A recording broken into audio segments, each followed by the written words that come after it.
In shallow leagues, give this to Jamie. Dave, you can do the deep league guys. Sure. So, Jamie, the ones we haven't really spoken about, maybe the Darren Wallers of the world and the Zay Joneses, obviously. Who are the best shallow league options this week? For tight end, it would be Darren Waller would be the best one. I still would stick with Evan Ingram. He had an end zone target that he dropped. Gerald Everett, and if you want to buy back into Tyler Higbee, feel free. If you want to go with Dawson Knox, feel free as well. The wide receivers would be Drake London, obviously coming along the last 2 games. Tough matchup, but still somebody worth rostering. DJ Chark and Zay Jones. I think Chark has a bounce back game this week because of his matchup. And Zay Jones obviously has been on fire, although I wouldn't start him this week if you don't have to in 2 receiver leagues. And then the running backs for this week, Cam Akers just had 100 total yards. Obviously offensive line concerns, but if he's getting involved in the passing game, that'd be fantastic. 3 catches last night. Jarek McKinnon, clearly a must roster guy and potentially must start guy. James Cook continues to, at times impress us in the passing game. Hopefully that's something that can be a little bit more consistent. And then I put Michael Carter on the list just in case, Zonovan Knight does have some issue. He would be the next man up there for the Jets. And then the quarterback, the only one that's under 85% that's worth taking a look at, aside from the guys that we mentioned, would be Daniel Jones. Yeah, Jones at Minnesota. He's just not really. He's kind of a matchup guy, actually, but it's weird. It's like when he hasn't had that many good matchups this year, but when he's had big rushing games. So I don't really know what to take away from that. But I think a lot of people, if they're missing Jalen Hurts, would probably be very happy to get Daniel Jones this week at Minnesota, especially because that is a dome and they don't have to worry about the elements. So Jamie said Ingram and Waller, and I mean, aren't we done with Gerald Everett at this point? Try to be. He's not bad in PPR, getting you 8 points. That's what he basically has been giving you. Yeah, he does catch a lot of passes. Drake London, is Drake London a start for you this week against Baltimore? No, but he's in that same Dotson, Burks, Hardman range of just somebody that I would like to have just in case he has another big game for the next 2 weeks. Why don't we have just a quick, I'm going to put a minute on the clock here. Talk to me about Christian Kirk and Zay Jones. So it's, it's all related, right? Do you need to go to the waiver wire if you're planning to start Christian Kirk or Zay Jones? Like, what do you do with these guys? I know that, I'm sorry, no disrespect to Dallas, but I mean, like the Jets have just held Stephon Diggs and Justin Jefferson to fewer than 50 yards. And, it shut down. And St. Brown had a fine game with 7 for 76 or something like that. Jefferson scored a touchdown. But I mean, they're just the best defense in the AFC, probably maybe second best in football right now. So anyway, now you have a minute. Your thoughts, Dave, you can start on starting Kirk and Jones. So they're both the top target getters from Trevor Lawrence, who's been playing out of his mind. And this is a Jets defense that does have great outside corners. They're a little suspect on the inside, but we've seen this Jaguars offense beat up on some pretty good defenses over the balance of the last 4 weeks. Last week certainly being the case. It's not going to be 3 touchdowns for Zay Jones, but I'm banking on the volume continuing. He's had at least 8 targets, I think, in 4 of his past 5 games. And he's gotten you 14 PPR points or more in 4 of his past 5 games. And he was a drop pass away from double-digit PPR points in each of his past 5 games. And Kirk's been pretty steady for the majority of the year. I think they're both number 2 wide receivers. I know it's a difficult matchup. I know it's a short week. I know there's no starting left tackle for Jacksonville. I don't expect the shoe to fall off of this Cinderella just yet in Jacksonville. I think the Jaguars find a way to win, and I think Trevor Lawrence has another very good game. And Jamie?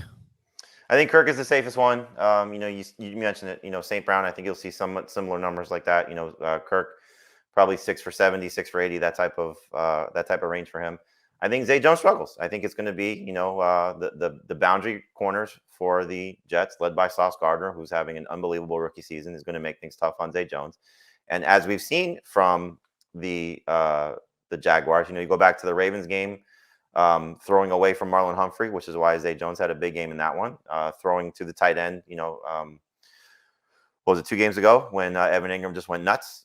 Doug Peterson is doing a great job of scheming away and finding a way to get guys in good spots. I think this is a problem spot for Zay Jones. So I don't totally disagree with Dave. I think if you've gotten this far with Zay Jones, why would you consider benching him in a 3-receiver league? But in a 2-receiver league, I don't think he's somebody that you can necessarily say is a must-start given the matchup and the opponent. So he's going to be I'll say the exact same thing I said last week about DJ Chark. You should add him, but I'm going to say and sit him, and that's exactly what I did, and I'm going to do the same thing with Zay Jones. Okay.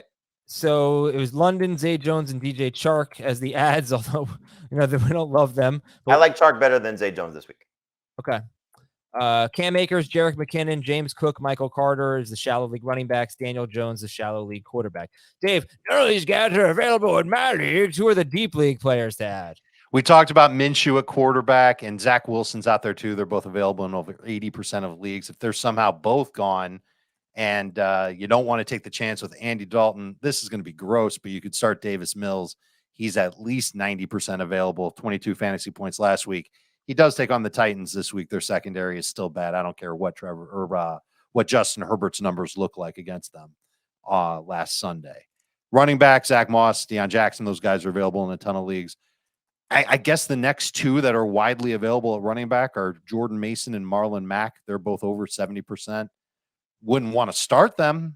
Might be okay stashing. And by the way, if I've got Christian McCaffrey and I don't have Jordan Mason, I'm an idiot. I'm going to go get Jordan Mason to back up Christian McCaffrey on my team for the last 2 weeks. He is a must stash.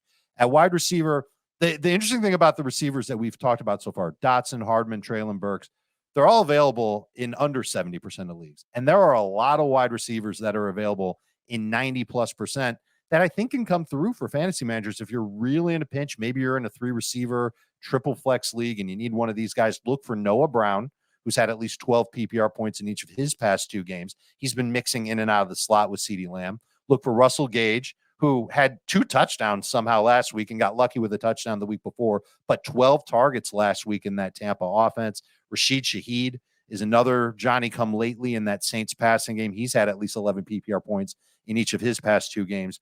I would take them all ahead of Goodwin, even though we figure he's the Lockett replacement. He's a 1-week guy because I don't know if I'm going to like Goodwin quite as much next week against Jets. And Tyler Lockett can be back. At tight end, Fant's available. Johnson would be first. He's available in 75% of leagues. Noah Fant's available in 74% of leagues. And DST, the Lions, available in 93% of leagues. Getting the Panthers. It's a pretty good matchup for a defense that's been playing really well the last month and a half. All right. And I do have IDPs whenever you want them. Oh, go for it. The first one to add is Troy Anderson, who's the new linebacker in the middle of the Falcons offense. I believe it's in the middle of the Falcons offense. Does have potential to get double-digit tackles. He's going to be top on my priority list. Taylor Rapp for the Rams. He's their starting safety. Also gets a lot of tackles. Has at least 9 fantasy points in 3 of his past 4 games. That's really good for an IDP. Deron Bland has been getting an opportunity in Dallas to play in their secondary. He's been good in 2 of his past 3 games. And then just names for the rest. Jason Pinnock, if he remains the starting safety for the Giants. Tremont Smith in Houston. And Chandler Jones has gotten you good production, but it's been a little fluky, as you guys know, with that touchdown last week. Does not get a lot of tackles, but does have double-digit points in each of his past 3 games. That's important for defensive linemen, which he is. So you could go and start him if you're really thin at that position.